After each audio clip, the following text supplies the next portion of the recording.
วินาศเมนตุสวากขาโตภะคะวะตาธัมโมสันเดติโกอะกาลิโกเอหิปัสสิโกโอปัญญิโกปัจจตังเวทิตาโพวินยูหิติยันตุนิมิตตังอวะมังคะลัญญาโยจัมปันนาโพสกุณัสสะสัทโธปะปะกะโอโตสุปินังอากันตังธัมมานุภาเวนะวินาศเมนตุ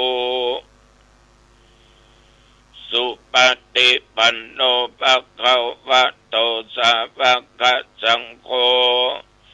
อุจุปฏิปันโนภะคะวะโตสาวกสังโฆยายาปฏิปันโนภะคะวะโตสาวกสังโฆสามิจิปฏิปันโนภะคะวะโตสาวกสังโฆ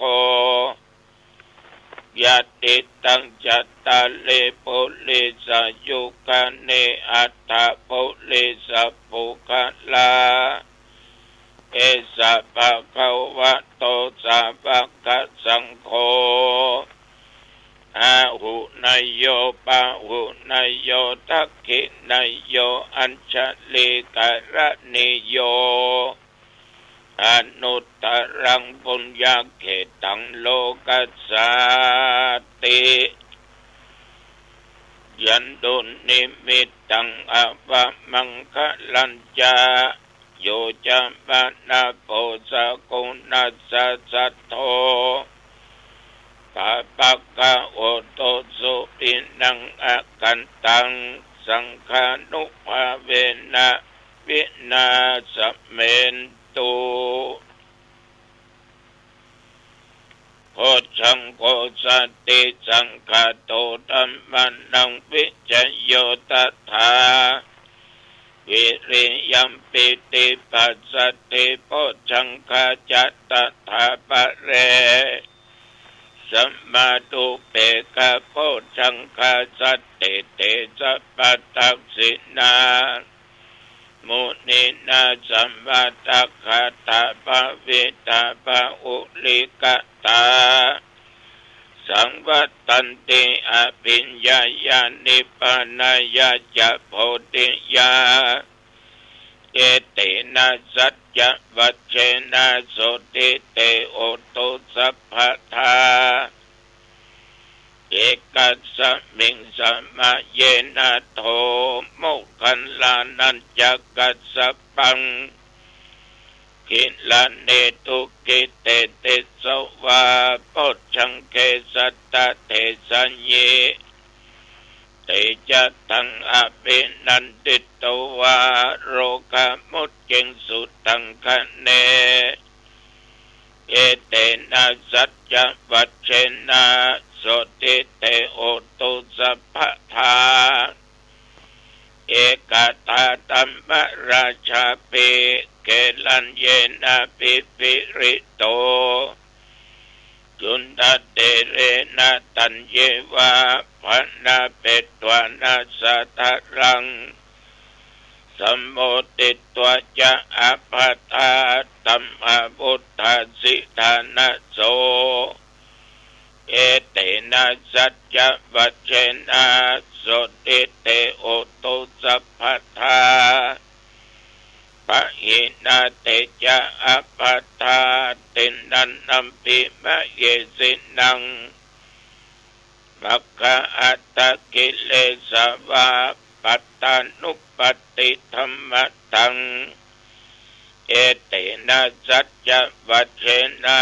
โสติเตโอตุสัพพทาสักกัตตัวพุทธรัตนังโอสัตตังอุตตมังวรังอิตังเดวมนุสสานังพุทธเตเชนะโสตินานัสสันตุปัตถ เป็นตุเตสักกัตตัวตัมมะรัตนังโอสัตถังอุตตมังวะลังปะลิลาอุปสัมมนังธัมมะเตเจนะโสตินานัสสันตุปัตตวาสัพเพปะยาวุปัสสะเมนตุเต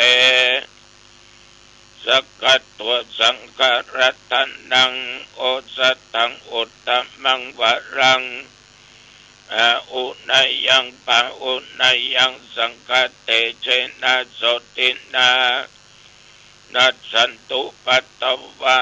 สัพเพโรคาวุปัสสะเมนตุเตนัตถิเมสรณังอัญญังพุทโธเมสรณังวะรังเอเตนะสัจจะวัจเจนะโหตุเตชะยะมังคะลังนัตถิเมสรณังอัญญังธัมโมเมสรณังวะรังเอเตนะสัจจะวัจเจนะโหตุเตชะยะมังคะลังนัตถิเมสรณังอัญญังสังโฆเมสรณังวะรังเอเตนะสัจจะวัจเจนะโหตุเตชะยะมังคะลัง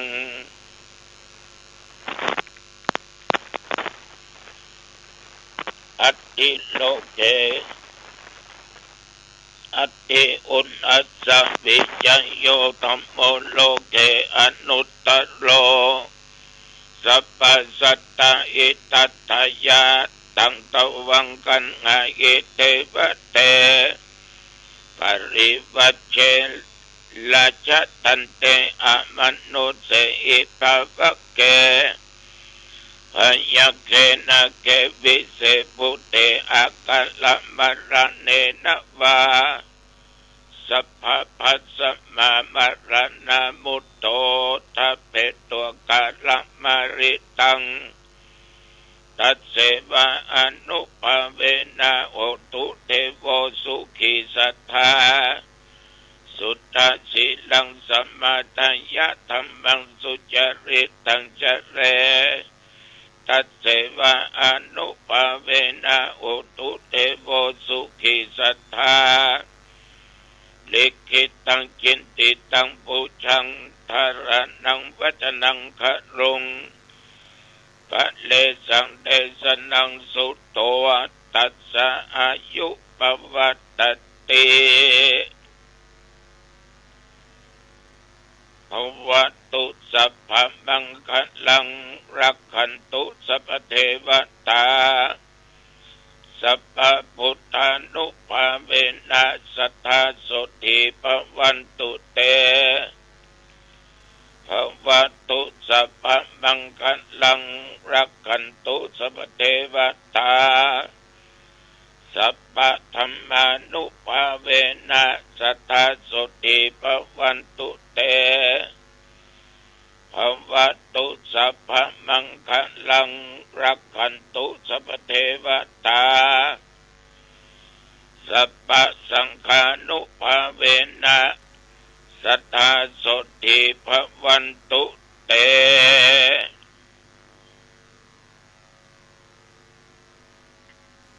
โดยบทพุทธานุภาพธรรมานุภาพสังฆานุภาพบทสาธยายมนต์อันศักดิ์สิทธิ์โพชังคปริตยันดุลสักขตัวอติอุณสะวิจโยนัตติเมมนกุบนมนเหล่านี้เป็นมนอันศักดิ์สิทธิ์ขอปกป้องคุ้มครองรักษาตนข้าพเจ้าและญาติโยมยิ่งใจท่านผู้ฟังทั้งหลายแม้นว่าตนข้าพเจ้าได้เจ็บไข้ได้ป่วยทะลงโลกาเพียติอย่างลาอย่างนักในสรีระร่างกายทุกส่วนแม้นหมอรักษาก็บ่หายกินยาก็บ่หายขอพุ ทธานุภาพธรรมานุภาพสังฆานุภาพมนต์คาถาต่างๆจงกำจัดยังโรคภัยไข้เจ็บโรคกาเบียดอีอันหนักอันร้ายในร่างกายของข้าพเจ้าและญาติโยมจงอันตรธานหายเป็นปกติสุขกายสบายใจแม้นตนข้าพเจ้าและญาติโยมเดินทางไปเหนือใต้ตกออกไกลและไกลขอแคล้วคลาดจากภัยอันตรายต่างๆนานาก็ว่าอุบัติภัยโสรภัยอัคคีภัยวาตภัยอุทกภัยโลกาภัยภัยต่างๆอย่าได้มากำมากายไปเหนือใต้ตกออกไปก็มีใจมีโชคกลับมามีโชคมีใจมีสติปัญญาว่าตั้งตัวตนอยู่ในความประมาทแม้นว่าญาติโยมทำการค้าการขายสิ่งไหนสิ่งใดก็ตามจงค้าแม่นขายมานได้กำไรมากๆเยอะๆจำเริญในตำแหน่งหน้าที่ยิ่งขึ้นไปอายุวันโนสุขังพลังกรมอุตุบอกตักเตือนภาคเหนือระวังพายุฝนร้อนฝนจะตกไปเก็บจะลงลมจะปานใดบ่ฮู้อย่าประมาทเป็นเด็ดขาดถ้าหูว่ามันคึ้มมาแล้วเก็บเมียดสิ่งของไว้ดีๆกันไว้ดีก็แก้ถ้ามันแย่จะแก้ไขไม่ทันนับตั้งแต่ตะวันวามาจนถึงปัจจุบันประเดี๋ยวนี้24 ชั่วโมงโอ้โหโยมและอาตมะผ่านมาด้วยบุญด้วยกรรมดีและสร้างกรรมดีสร้างบุญอายุผ่านไปจนถึง120 พรรษาเพื่อจะได้อยู่กับจูพุทธศาสนาวาโยมปณิดากันดิยะก็ได้ปน้อยสง่าแม่ปณิดากันดิยะทำบุญคล้ายวันเกิดครบ5 รอบ60 ปีขอให้อยู่ดีมีสุขอายุมั่นขวัญยืนเน้อมีสุขภาพกายใจแข็งแรงยิมากาขึ้นเฮงๆรวย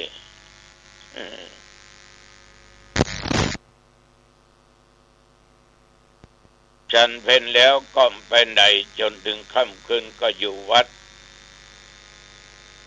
ตราบเท่าทุกวันเวลาประเดี๋ยวนี้ศรัทธาสาธุชนญาติโยมท่านผู้ฟังทั้งหลายธรรมะอันเป็นศาสนคำสอนในทางพระพุทธศาสนานั้นท่านได้สอนไว้ในหลายรูปแบบด้วยกันอาตมาภาพก็จะนำเอาสิ่งที่เป็นคติเตือนใจให้ญาติโยมได้หลงไหลนึกถึงความแก่ความเจ็บความตายเพราะมันบ่มีภัยบ่อาจจะเอาชนะความแก่ได้ถึงจะมั่งมีสีสุขมีเงินมีทองเข้าของสัมปติมากมายกายกองขนาดไหน มีภัยเอาชนะความแก่ได้แล้วบ่มีอันใดที่จะทำบังแก่เป็นไปบ่ได้มอกชะลอเป็นบางเตื้อบางคราวนอกจากบ่สามารถเอาชนะความแก่ได้ก็บ่สามารถเอาชนะความตายได้จะโดยเวทมนต์คาถาก็ตามโดยมีอาวุธสู้รบก็ตาม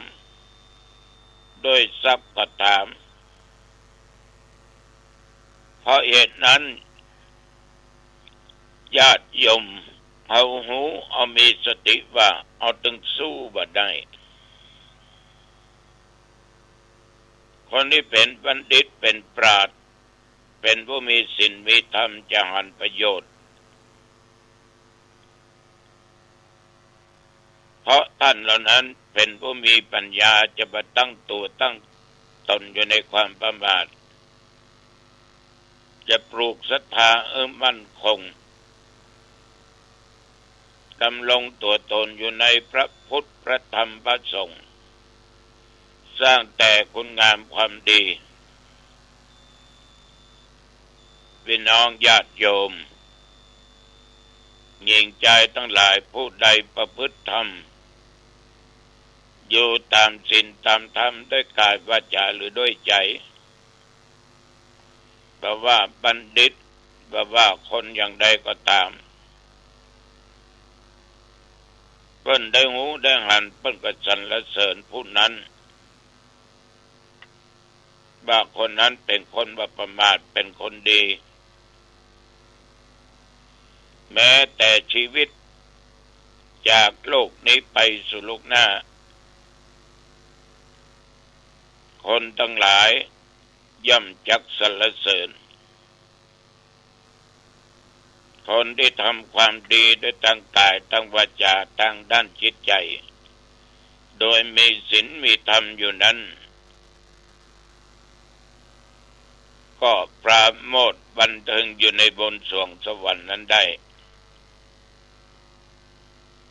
ฉะนั้นญาติโยมท่านพุทธศาสนิกชนท่านทั้งหลายสังขารทั้งหลายเนี้ยมันบ่เที่ยงมันรู้ความเงี่ยงเปปังมีความเกิดขึ้นและก็เสื่อมไปตะกี้ตีห้าประเดี๋ยวผ่านไป27 นาทีทุกอย่างนั้นมันก็เป็นอดีต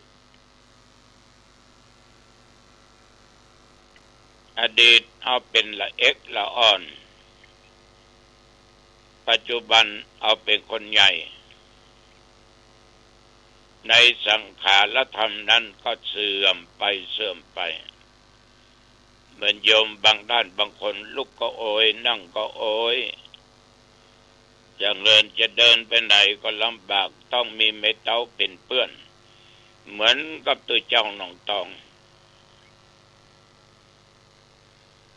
ชีวิตของคนเรานั้นเมื่อตะวันขึ้นทิศตะวันออก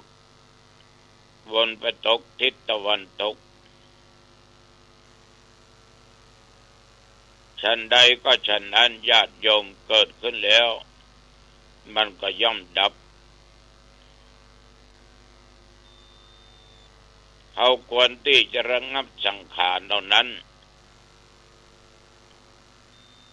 หันเป็นอนิจจังทุกขังอนัตตาปรงอกปรงใจได้เตรียมตัวไว้ได้ตลอดสัตว์ทั้งหลายบอกว่าสัตว์มนุษย์สัตว์เดรัจฉานทุกตัวตนย่อมอยู่ด้วยความตาย